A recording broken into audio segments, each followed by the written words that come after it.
Rádio Rio de Janeiro, a emissora da Fraternidade, passa a apresentar Luz na Penumbra, programa que leva ao seu coração a mensagem da doutrina espírita.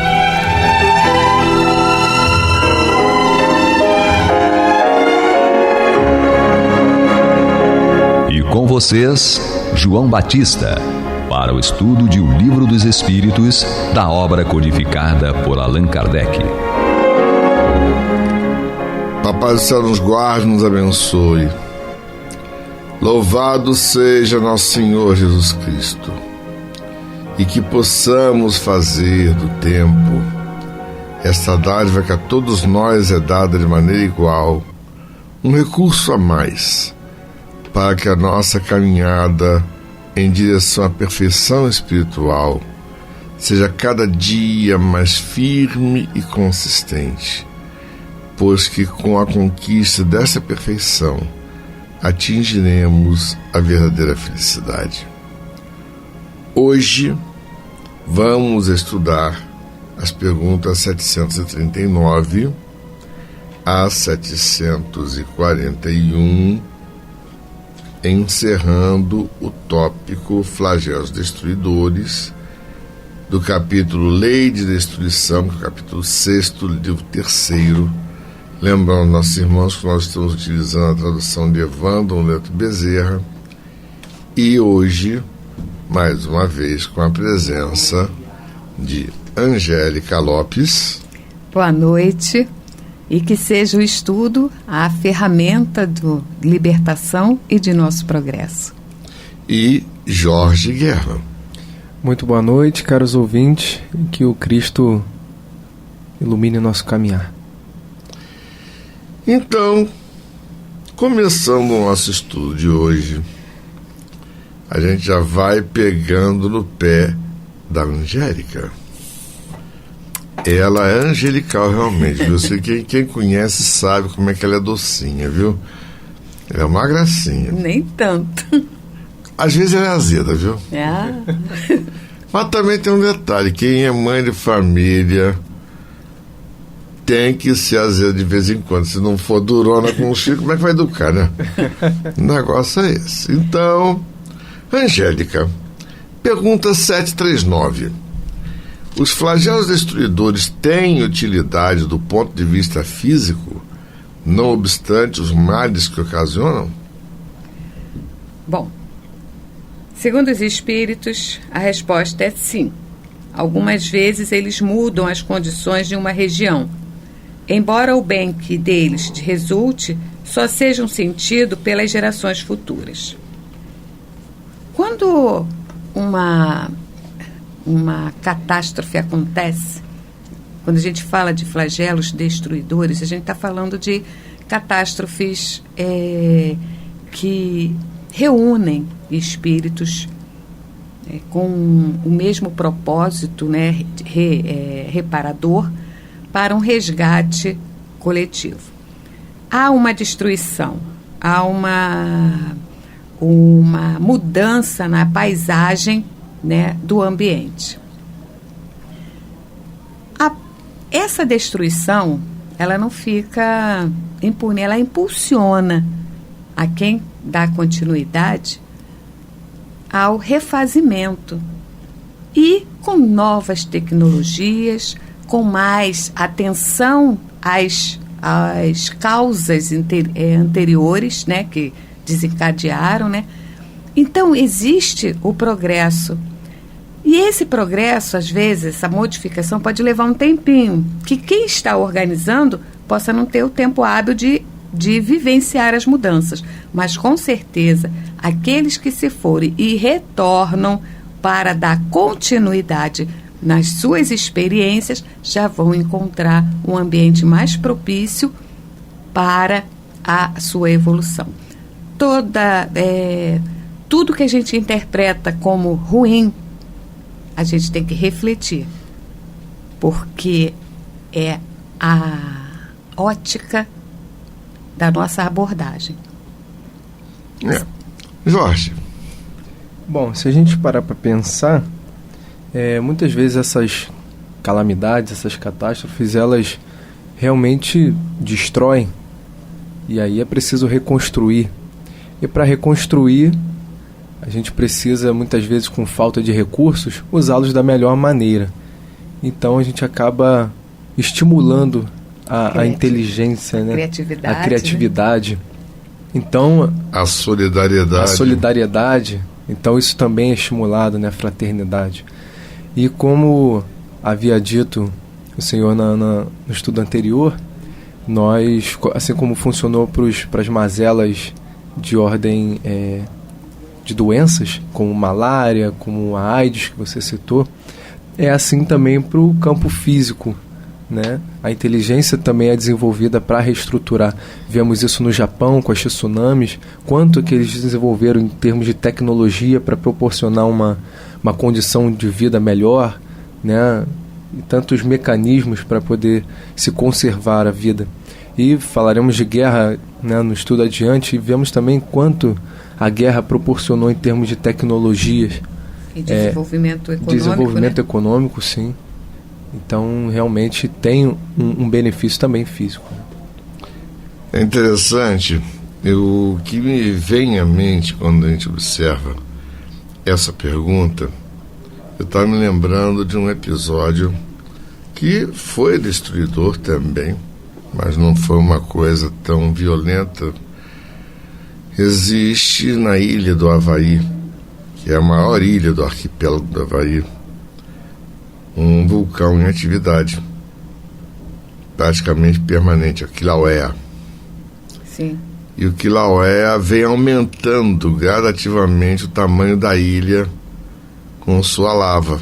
Ele derrama a lava em cima da terra, lava em cima de lava, e o tamanho da ilha vem aumentando lentamente.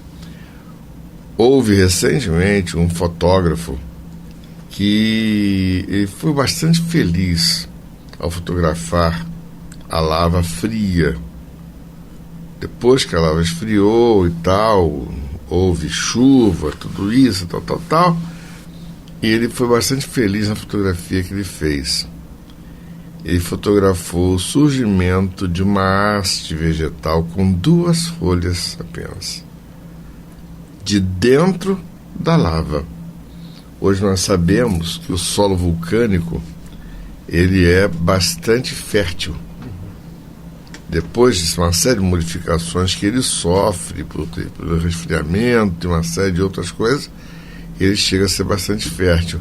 A fotografia que foi tirada por esse fotógrafo foi assim, muito sugestiva.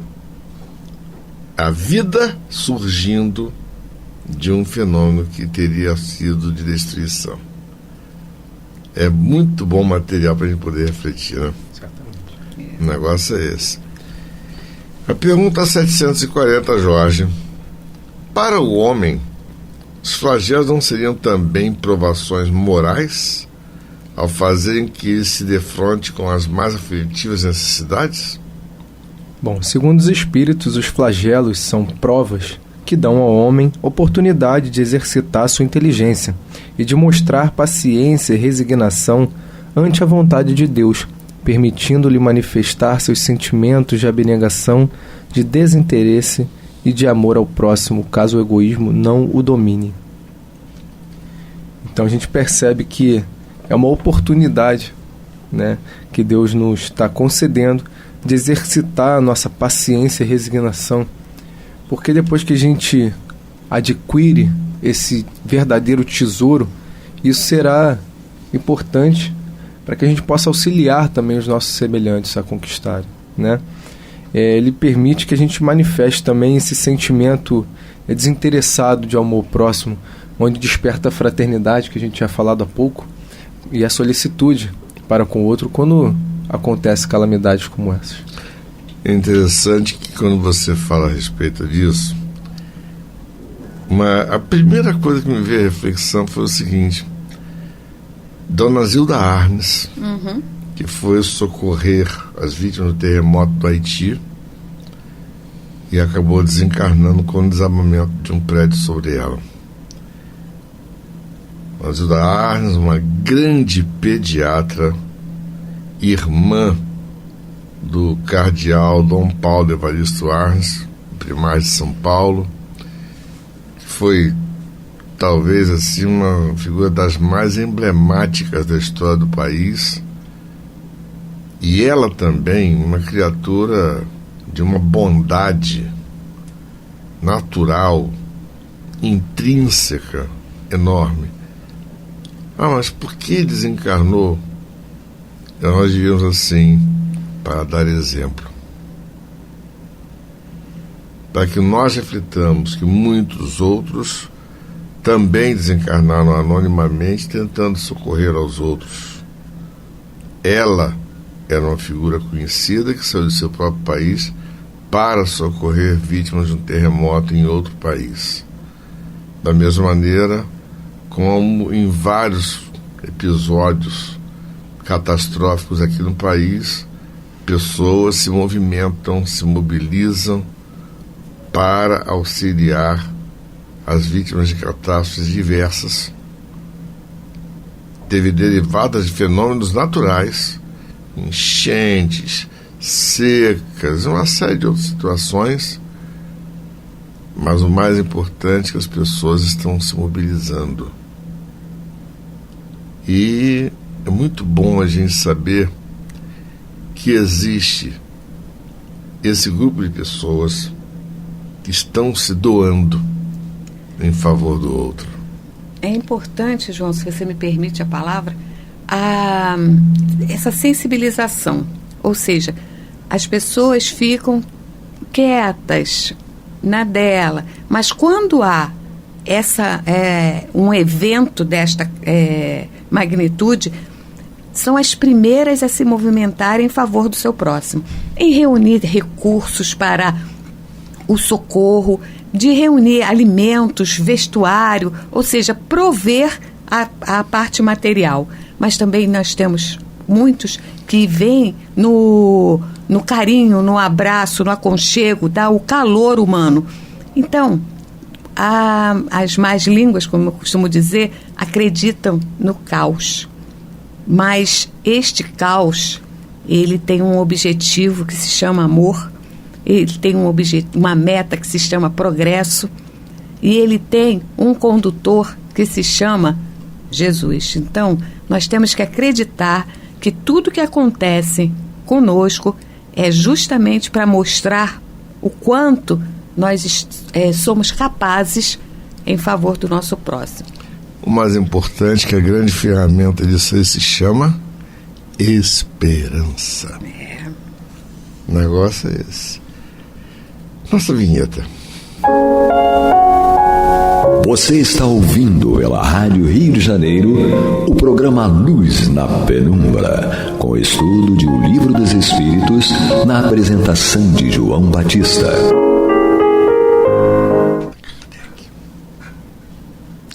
Então agora vamos à pergunta 741, em que a Angélica vai ler a resposta dos Espíritos e o Jorge vai ler o comentário de Kardec e vai discuti-lo para nós encerrarmos o nosso trabalho de hoje. É permitido ao homem afastar os flagelos que o torturam?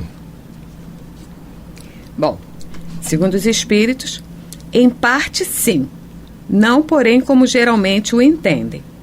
Muitos flagelos resultam da imprevidência do homem. À medida que adquire conhecimentos e experiências, ele os pode afastar, isto é, prevenir, se souber pesquisar suas causas.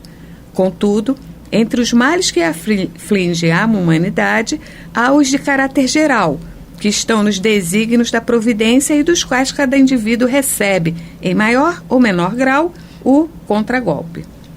O homem nada pode opor a esse tipo de flagelo, a não ser submeter-se à vontade de Deus.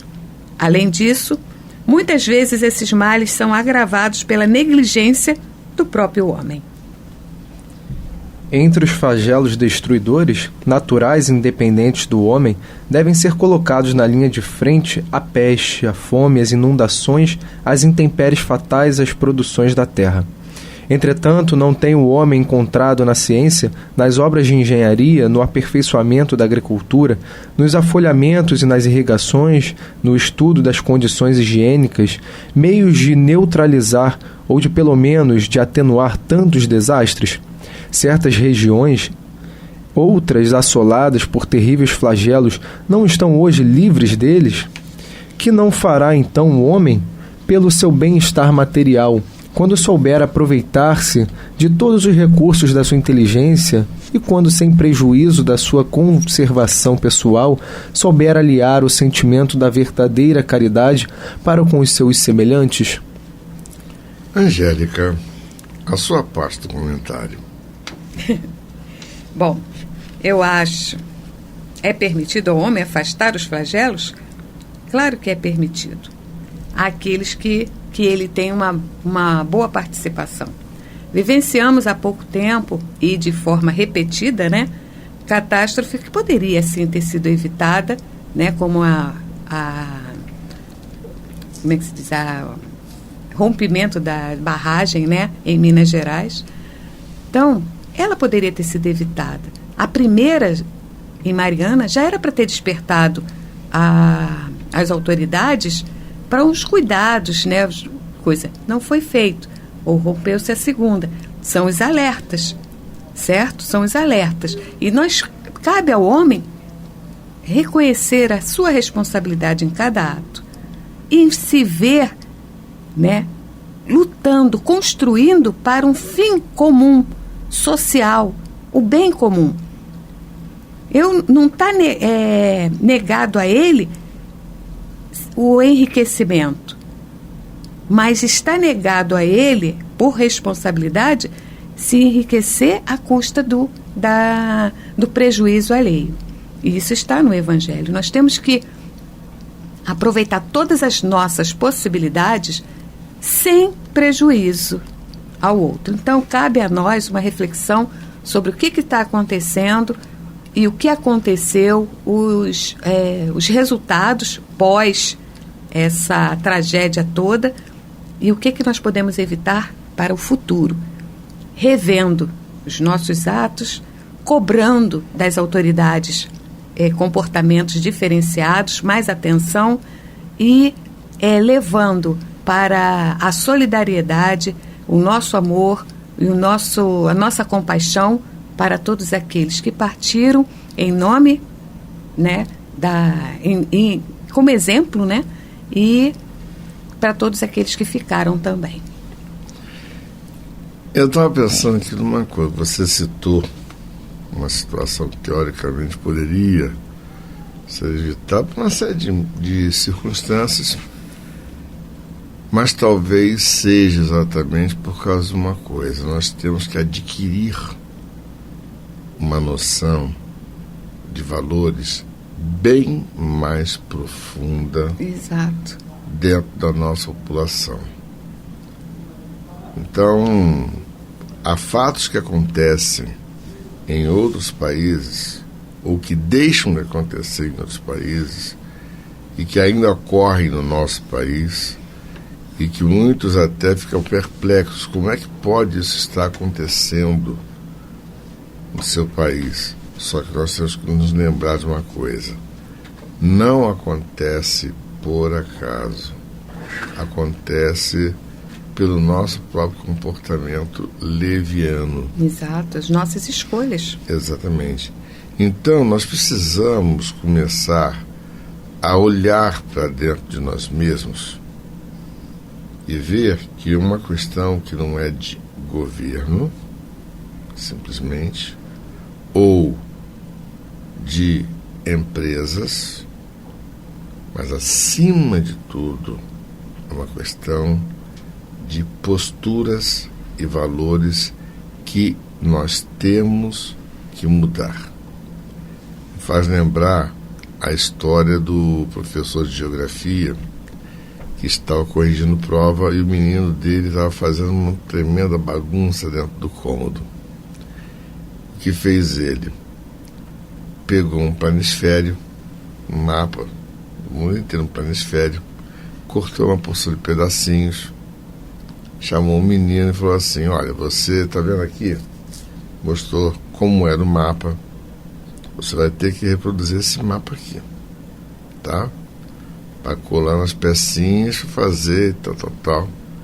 E pensou que não ia levar muito tempo para fazer. Ia levar muito tempo, ia ter tempo bastante para poder fazer a correção nas provas, e o garoto ia se distrair. E aí, em 5 minutos, o garoto voltou para ele com um planisfério todo coladinho, bonitinho. Mas como você fez isso? Eu vi que do outro lado tinha aquela cara sorridente, o smiley. Aquele círculozinho amarelo com um sujeito sorridente, que hoje deu origem até aos emoticons, né? Que a gente que nós usamos na internet. E aí, eu resolvi refazer a cara do homem, e aí... Deu certo. Tá vendo, pai? Face. Tá vendo, pai? Você refaz o homem, você refaz o mundo. É isso aí. É isso mesmo. Nós temos que nos refazer. Jorge, comentário de Kardec. Bom, eu penso aqui, lembro da Gênesis, né, o item 6 e 7, fala a respeito dos flagelos. E aí, entendo que o homem, depois de cometer tantos excessos, que às vezes precisa chegar ao ápice, né, ao excesso, para que entenda que é necessário mudar, né, fica intolerável aquela situação. E aí ele se sente constrangido a melhorar moralmente. E aí sim começa todo o progresso. E aí fala também que os flagelos de ordem causados pelos homens, né, são os que representam, ao contrário dos naturais, uma grave infração das leis de Deus. Né, os males são os mais numerosos, que são criados pelos vícios, pelo orgulho, pelo egoísmo, pela ambição do homem e os excessos em tudo, né? Mais uma vez, os excessos causando grandes calamidades. Já os naturais são necessários ainda, mas são passageiros no curso da Terra, que ainda é um planeta de expiação, né? E que haverá de cessar quando o homem entender que precisa viver segundo as leis, segundo os mandamentos de Deus. E assim, pautado no amor, a gente não vai precisar mais desses corretivos tão drásticos. Acredito que aí será um momento em que a gente entende que precisa mudar e começa a se movimentar de forma justa, de forma honesta, não pensando somente em si, entendendo que fazemos parte de um coletivo e que estamos visando o mesmo objetivo, né, que é atingir a felicidade juntos, né? Renovação moral. A renovação moral. É interessante observar que nós estamos vivendo uma época que aparentemente é problemática, mas na verdade nós temos que enxergar o seguinte: problema no idioma mandarim, ele é grafado com um ideograma que também tem o mesmo significado de desafio. Nós temos que aprender, nesta leitura da palavra, o problema é também o desafio para que nos aprimoremos. Com certeza, a arquitetura contra terremotos não teria surgido no Japão à toa. Com certeza, o processo de vinculação de diversos povos entre si, se integrando para um bem comum, não deriva simplesmente de interesse, mas também da necessidade. É o caso de a gente refletir: estamos aproveitando todo o tempo que nos é dado, ou estamos apenas literalmente empurrando para frente para não sair da nossa zona de conforto? Vamos refletir a respeito de tudo isso. Papai do Céu nos guarde, nos abençoe, hoje, agora e para todo sempre. Que louvado seja nosso Senhor Jesus Cristo, e que possamos fazer do tempo essa dádiva que a todos nós é dada de maneira igual, um recurso a mais, para que possamos caminhar a cada dia de maneira mais forte e consistente na conquista dos valores espirituais que nos levarão à verdadeira felicidade. Graças a Deus, graças a Deus, graças a Deus.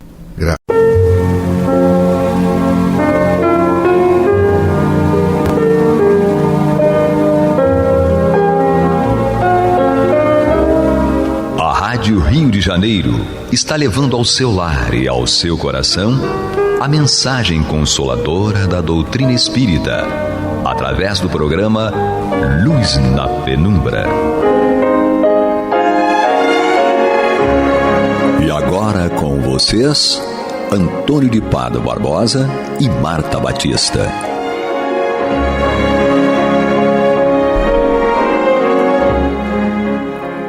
Olá, meus amigos. Estamos aqui mais uma vez, dando continuidade ao programa Luz na Penumbra, programa no qual nós comentamos o Evangelho segundo o Espiritismo de Allan Kardec. Estamos aqui em seu capítulo 12, Amai vossos inimigos. E, como sempre, está conosco aqui Marta Batista e na técnica assessoria do Pablo. Este capítulo realmente trata de um assunto, como nós vimos nos últimos programas, muito complicado para nós, que realmente é muito difícil para qualquer um de nós entender essa ideia de amar o inimigo, de dar a outra face, não revidar as ofensas, porque instintivamente está dentro de nós ainda aquele programa de reagir às coisas, de separar o que é bom, o que é mal, de não agirmos como o Pai Celestial, né, que joga chuva para bons e justos, e o sol para puros e impuros, né? Não, nós estamos longe disso. Então, é compreensível que nós ainda temos essas reações. Por isso que é importante nós entendermos que essas coisas que Jesus pede aqui, de amar o inimigo, de não revidar as agressões, as ofensas, têm que ser conquistadas paulatinamente, sem sofreguidão, sem pressa, para que seja uma conquista sólida. E este capítulo vai seguir com as instruções dos Espíritos, que vão continuar tratando de temas tristes para a gente pensar. Vingança, ódio, duelo. Mas é importante que a gente lide com isso para entender, vamos dizer assim, o que realmente é uma vingança, por exemplo. Para que a gente entenda e aceite quando Jesus diz para que a gente não faça. Então vamos entender do que se trata, esse que é importante. E o espírito aqui de Júlio Olivier está nos trazendo isso. Os que Marta vai nos trazer aqui o comentário justamente sobre isso. E nós temos que atentar para o que seja a vingança, para que a gente aprenda a não praticá-la mais, como temos praticado até hoje. Certo, Marta? É verdade, Antônio. E a gente tem que realmente aprender com cuidado, com atenção, né, e com zelo sobre todos os desdobramentos que a vingança pode trazer. Porque ela, às vezes, se reveste, né, de atitudes dissimuladas. Então, nós precisamos conhecer bem e nos autoconhecer para que, ao flagrarmos, né, um desejo, um ímpeto de vingança, seja em que esfera for, a gente imediatamente rebata isso, né, e elimine esse tipo de sentimento com racionalidade. Porque o nosso momento, né, Antônio, ainda é somente de compreensão racional, né? Então, se nós compreendermos, né, racionalmente bem o que como se desdobra o mecanismo, a gente já tem um caminho, uns passos no caminho, né? E, logicamente, como você muito bem destacou, que a gente, então, se lance não com sofreguidão, mas com esforço e perseverança. Perfeito. Né? Mas nada de sofreguidão, porque não vamos conseguir realizar tudo isso que gostaríamos em termos de transformação moral nessa encarnação. Então, vamos com calma que nós vamos chegar lá. Então vamos ver aqui o que Jules Olivier nos fala nessa mensagem que chegou em Paris em 1862, intitulada A Vingança. É uma instrução dos espíritos. E ele começa assim: a vingança é um último destroço abandonado pelos costumes bárbaros, que tendem a desaparecer dentre os homens. Ela é, como duelo, um dos últimos vestígios desses costumes. Tem aqui uma nota falando sobre o duelo, né, e explica: combate entre dois adversários no qual um deles exigia do outro, pelas armas, a reparação de uma ofensa. A pistola, a espada e o sabre, este para os militares, eram as armas admitidas no duelo. Os duelistas deveriam ter de 21 a 60 anos e com menos de 21 o duelo era proibido e com mais de 60 também ele era facultativo. Cada combatente tinha 2 testemunhas e entre elas era escolhido o diretor do combate. As testemunhas também eram encarregadas de redigir as atas, relatando o transcorrer do duelo e de decidir se ele terminaria ao primeiro sinal de sangue ou se continuaria depois de ouvido o parecer dos médicos sobre a situação do ferido. Nota do tradutor. Então, na verdade, a vingança, né, ela é justamente aquele ato, né, o ato de alguém que presumidamente foi ofendido ou foi lesado e que ele realiza em represália contra aquele que seria ou que é, né, causado, né, pelo dano. Então, um sinônimo que a gente pode usar, né, para a vingança é a desforra, o desforço e a represália. Então, na realidade, você vê que a vingança, ela é o revide de algo que você presume, né, que foi lesado ou ofendido. Então, precisamos, na verdade, estamos trabalhando aí diretamente com o orgulho, né? Porque se nós não somos orgulhosos, nós não vamos nos sentir, né, assim, tão contrariados. Podemos sim ter sido lesados, podemos sim ter sido ofendidos, né? Mas não vamos nos aborrecer a esse ponto. E vamos dizer, olha, sabe, isso não é uma realidade, eu não sou assim, como fulano diz, e vida que segue, né? Deixa ele continuar com essa ideia e eu vou seguir aqui o meu caminho. Então, a vingança é o revide, né? É o desforço ou a desforra daquele que se sentiu lesado, mas que é orgulhoso. Então, esse é o primeiro ponto, isso tem que ficar bem claro para nós, porque ficando claro, a gente já sabe por onde começar o trabalho. Então, ele diz, um dos últimos vestígios desses costumes selvagens sob os quais se debatia a humanidade no começo da era cristã. Eis porque a vingança é um indício certo do estado atrasado dos homens que a ela se entregam e dos espíritos que ainda podem inspirá-la. Portanto, meus amigos, esse sentimento não deve jamais fazer vibrar o coração de todo aquele que se diga espírita. A prática da vingança é, vós o sabeis, totalmente contrária a esta prescrição do Cristo. Perdoai aos vossos inimigos.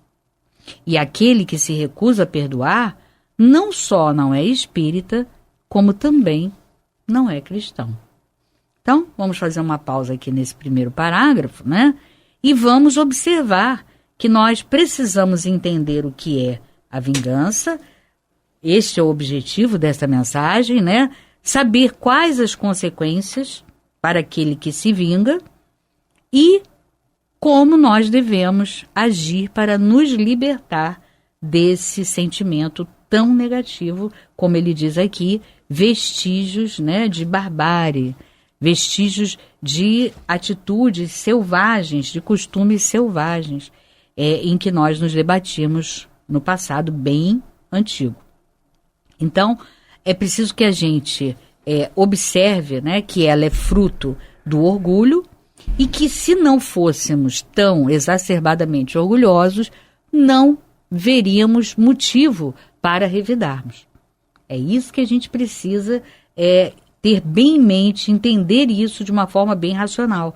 Porque entendendo isso, com certeza, você já sabe por que caminho você vai começar esse árduo trabalho. Porque é árduo. Tudo que se relaciona a egoísmo e orgulho é trabalho árduo, né? Mas, quanto mais demorarmos a começar o trabalho, pior será. Então, vamos começar agora.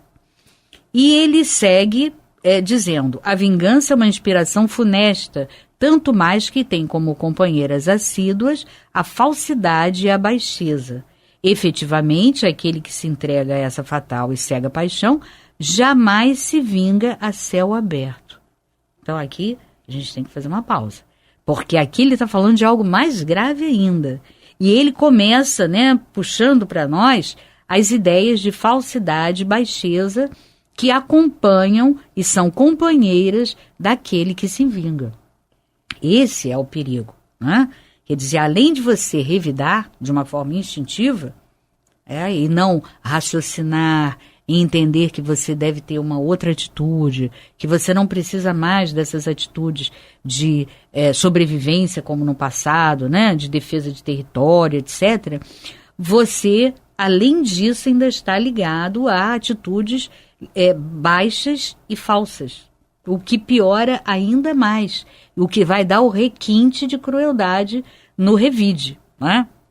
Então, por que a vingança é condenável? A primeira coisa que a gente pensa, né? Porque sendo ela a manifestação de um coração que está ressentido pelo ódio, né, e pelo rancor, e que guarda mágoa, ela vai se tornar contrária aqui à lei de Deus, à lei do amor, né? E aí, com certeza, você já está inicialmente infringindo. Quando ele toca nesses dois pontos da falsidade e da baixeza, você começa a perceber o seguinte: se você vai ser falso, é porque você vai ser dissimulado. Então a tua vingança vai ter uma estratégia, não vai ser aquele revide instintivo, né? Que é errado, mas é condenável. Porém, foi instintivo, você não conseguiu trabalhar aquilo que veio, aquele instinto que veio e que você não conseguiu frear a tempo. Mas se você, no trabalho do revide, no trabalho da vingança, você ainda usa, né, de requintes cruéis, como a baixeza e a falsidade, a coisa complica ainda mais, porque o teu compromisso vai se tornando cada vez mais intenso. Nós vamos ver isso depois do intervalo. Você está ouvindo pela Rádio Rio de Janeiro o programa Luz na Penumbra, com o estudo de O Evangelho segundo o Espiritismo, na apresentação de Antônio Barbosa e Marta Batista. Então, primeira coisa que nós temos que fazer é aprender a detectar aquele instinto, né, de vingança que vem em função de um orgulho ferido que te causa uma ira, e essa ira é toda permeada por orgulho, né? Pelo ressentimento.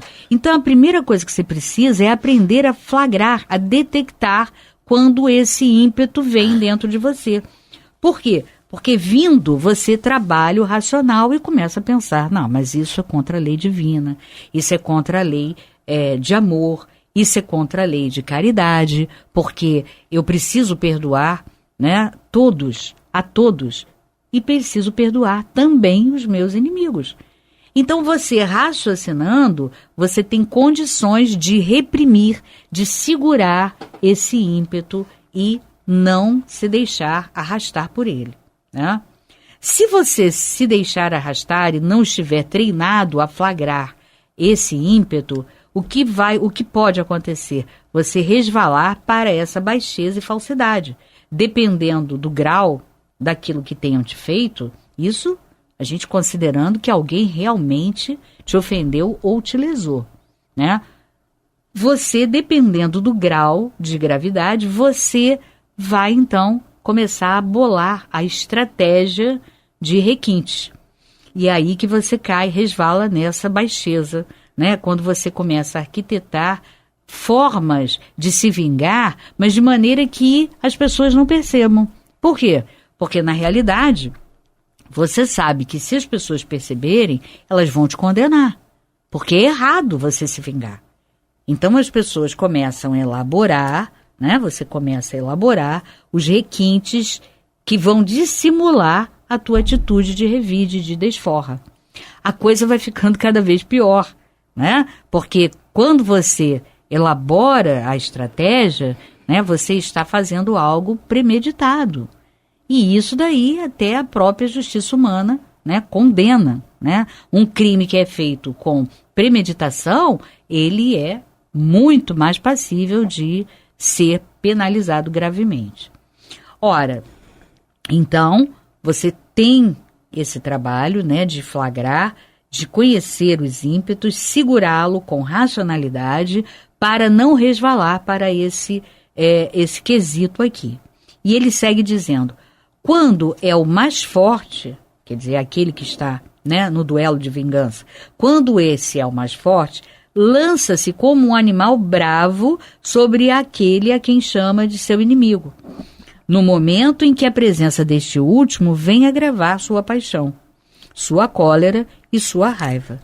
Porque, lógico, aquele que se deixa levar pelo orgulho, ele fica encolerizado, porque ele se acha assim, como assim alguém me ofendeu, né? A pergunta que fica na mente é essa, como assim alguém me ofendeu? Quer dizer, a gente já percebe que ele se coloca acima de todos, e se coloca como diferente, porque como assim alguém me ofendeu? Infelizmente, todos nós somos passíveis de sermos ofendidos. Mereçamos ou não, porque é lógico que ninguém merece ser ofendido, né? Ninguém deve ser ofendido, mas qualquer um de nós pode passar por isso. Nenhum de nós é melhor do que ninguém. Então estamos aí no mesmo barco, crescendo, precisando trabalhar defeitos, né, de caráter, e o orgulho é um deles, um dos mais graves. Então, logicamente, se temos essa fraqueza, claro que teremos que ser treinados e observados nesse quesito. Então ele segue. Muitas vezes, porém, ele reveste uma aparência hipócrita, como falamos agora, dissimulando no mais íntimo do seu coração os maus sentimentos que o animam. Quer dizer, esse caso aqui é pior, né? Então, se você sentiu o ímpeto e não conseguiu freá-lo a tempo, que você, pelo menos, meça as palavras, né? Agora, se você percebeu, observou, flagrou, não só não freou, como começou a arquitetar a forma melhor de preparar, de elaborar essa vingança, se você tiver um mínimo de racionalidade, comece a pensar sobre isso. Quando esse pensamento vier, você diz, não, peraí, isso não é legal, eu estou totalmente contrário, estou na contramão da lei de amor, da lei de justiça, amor e caridade, e é preciso que eu comece a pensar. E aí você então vai parar de dissimular, entendeu? O que você faz? Não gosto do fulano não foi legal comigo, não foi leal, ele não é sincero, ele me ofendeu. Tá, é preferível que você não fale mais com a pessoa, do que ficar arquitetando de uma forma dissimulada formas de se vingar. E ele segue aqui. Dissimulando no mais íntimo do seu coração os maus sentimentos que o animam. Toma caminhos escusos e, sem que seu inimigo desconfie, segue-o às escondidas, esperando o momento propício para feri-lo sem correr nenhum risco. Ocultando-se de seu inimigo, fica a observá-lo incessantemente, prepara-lhe ciladas odiosas e, surgindo a oportunidade, coloca veneno no seu copo. Quer dizer, essa dissimulação, no tempo atual, é aquilo que você pode ver pessoas que falam mal de você por trás e que, quando você menos espera, você chega num ambiente ou de trabalho ou ambiente da casa espírita, porque, olha, não é pelo fato de ser espírita que as pessoas estão livres disso, não é? E aí chega no ambiente e começa a perceber que determinadas pessoas já te olham diferente. Estranho, né? Fulano era sempre tão simpático comigo, ou simpática, e de repente está, né, esses olhares esquisitos. Quer dizer, então, pode, né, por trás disso está esse teu inimigo, né, que te vê como inimigo, está ali tramando por trás através de difamação.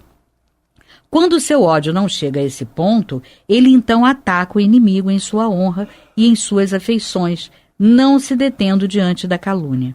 Suas insinuações pérfidas, habilmente difundidas por toda a parte, vão aumentando pelo caminho e assim, quando aquele a quem persegue se apresenta nos lugares onde semeou suas mentiras venenosas, admira-se ao deparar com expressões frias onde outrora encontrava rostos amigos e benevolentes.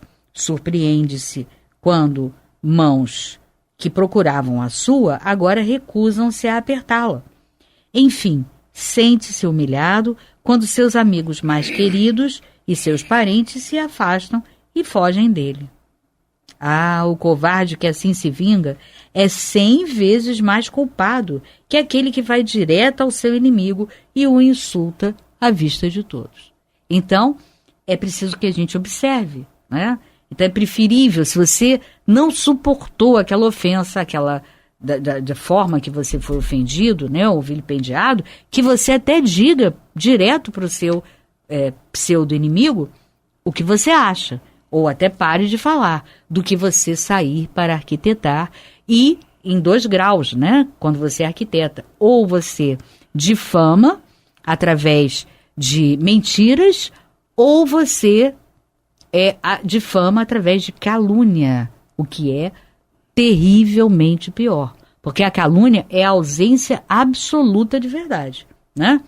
Quando você vai e fala alguma coisa contra alguém, você pode estar falando, aquilo pode ter uma pequena verdade distorcida, ainda assim é gravíssimo. Mas quando você calunia, que é a ausência absoluta de verdade, a coisa é complicada. Então ele diz, para trás, portanto, com esses costumes selvagens, para trás com esses hábitos de outros tempos. Todo espírita que atualmente ainda pretendesse ter o direito de se vingar, seria indigno de participar por mais tempo da falange que tem por lema, fora da caridade não há salvação. Mas não, eu não saberia me prender a semelhante ideia, a de que um membro da grande família espírita pudesse um dia ceder ao impulso de vingança, em lugar de perdoar. Então, o Júlio Olivier se coloca de uma forma assim tão amorosa, né, dizendo que não, ele não acredita que isso pode acontecer com um espírito, com alguém da família espírita, né? E ele carinhosamente nos dando aquele apoio. Inocente ele. Né? Inocente, é verdade, né? Porque infelizmente ainda não estamos usando de forma positiva todas as informações que a doutrina nos dá. E para encerrar, eu vou fazer uma leitura de uma única frase, mas eu recomendo que leiam o texto todo, é pequeno, mas esse texto é incrivelmente importante. Está na Revista Espírita de 1862 e foi ditado por Pierre Anger, um espírito protetor. E ele diz que a vingança não é compatível com a perfeição, muito menos com a família espírita. E fala, enquanto uma alma conservar tal sentimento, ficará nos porões do mundo dos espíritos. Então, companheiros, ele usou a palavra porões como um eufemismo, porque na realidade, o que são os porões do mundo dos espíritos? Aquilo que há de pior, né? De mais tenebroso, onde você tem culpas, desespero e tormentos. Então, que meditemos sobre tudo isso antes que isso tome conta de todos nós, não é mesmo, Antônio? Marta, eu gostei aqui de uma coisa que ele fala aqui logo no começo, que a vingança é um último destroço abandonado pelos costumes bárbaros, que tendem a desaparecer dentre os homens. Mas o nosso tempo já se foi, vamos ficando por aqui, e para vocês fica aí o voto de que pensem bastante sobre isso, reflitam e nos aguardem para os próximos programas. Até lá, pois. Até lá, em muita paz.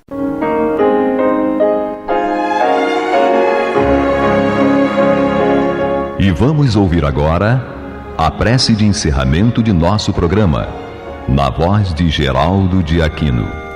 Jesus, dá-nos coragem para a luta, piedade para os insultos e misericórdia para as injustiças e ingratidões. Limpa nossa alma de inveja e ambições mesquinhas, de ódio e de vingança o nosso caminho. E que dentro em pouco, ao recolher-nos de novo ao calor do nosso leito, para que o sono nos dê a paz e o esquecimento das tristezas humanas, possamos sentir, Senhor, no mais íntimo de nosso ser, a doçura indefinível do Teu amor e a grandeza incomparável da Tua divina presença. Que assim seja.